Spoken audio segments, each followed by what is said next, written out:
Bad noises. Mr. Tormach, Mrs. Tormach, whatever you are. I'm not overly impressed at the amount of runtime that I've gotten out of this spindle. But what do you do? So when you buy a cheaper machine, I guess that's what you got to expect.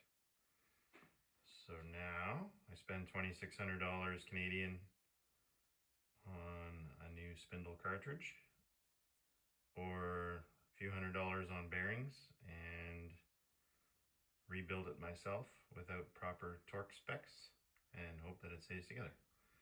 What to do? The cost of business in this crazy ass world we are living in right now. Not good times.